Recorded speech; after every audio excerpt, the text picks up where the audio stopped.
All right, let's talk about the book of Second Kings, but let's do it the right way.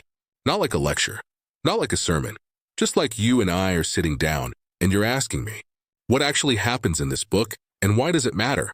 Because Second Kings is long, heavy, and honestly, kind of exhausting. And that's intentional. The book of Second Kings continues a story that's already breaking apart.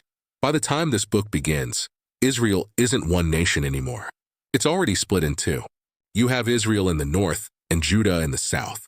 Same God, same history, same laws, different choices. And this book tracks both kingdoms side by side, king by king, decision by decision, consequence by consequence. One thing becomes obvious very quickly. This book is repetitive, and that's not bad writing. That's the point. A king comes to power. The Bible evaluates him with one question: did he listen to God or not? And most of the time, the answer is no. Different personalities, different politics, same mistakes. Early in the book, the prophet Elijah is taken away dramatically. He doesn't die a normal death, and his role is passed to Elisha. From this point forward, prophets matter more than kings. That's important, because when leadership stops listening, truth doesn't disappear, it confronts. The book records Elisha's actions in detail. He heals polluted water. He multiplies oil for a widow who's about to lose everything. He raises a child from the dead. He feeds people when food is scarce. He heals Naaman, a powerful foreign general, from leprosy. These aren't symbolic stories. They're written as real events, and they serve a clear purpose. They show that God is still active, still powerful, still involved. So when things fall apart later, the reason isn't divine absence. It's human resistance. Meanwhile, the kings of Israel continue down the same path. Idolatry, political shortcuts, fear-based decisions. The Bible repeatedly says they followed the sins of Jeroboam. That phrase appears again and again. It's the book's way of saying nothing changed. Eventually, the consequences arrive. Assyria rises as a dominant empire.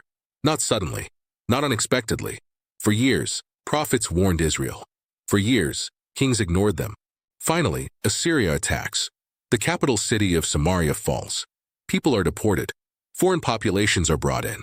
And the northern kingdom of Israel ceases to exist. The book explains this directly. It says Israel fell because they rejected God's commands, ignored the prophets, and copied surrounding nations. No mystery, no guessing, just cause and effect. Now the story focuses entirely on Judah. And here's where it gets complicated. Because Judah has moments of hope. A king named Hezekiah comes to power. And he's different. He removes idols, restores worship, trusts God instead of alliances. When Assyria threatens Jerusalem, Hezekiah prays. The prophet Isaiah speaks. And the city is spared. This is written clearly. Judah survives because the king listens. That moment proves something important. Collapse was not inevitable. Change was still possible.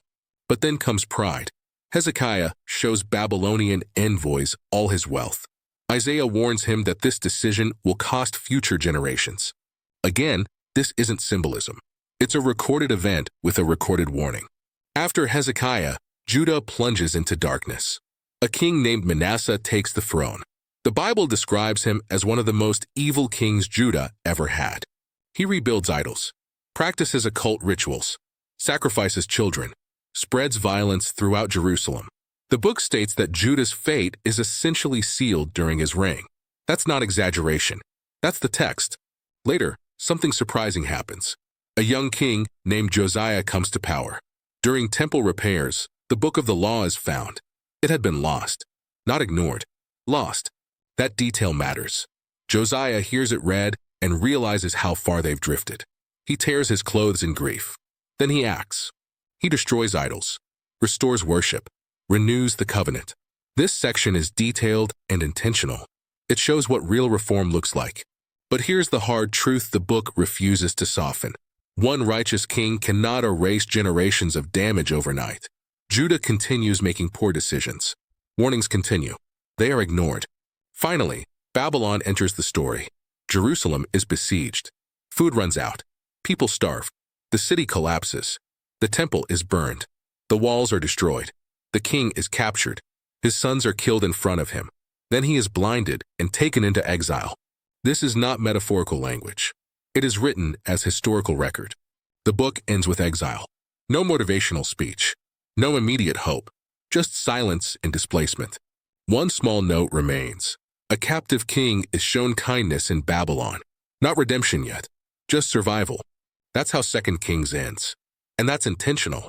Because the purpose of this book isn't comfort. It's explanation. 2 Kings answers one question. How does a nation that knows God lose everything?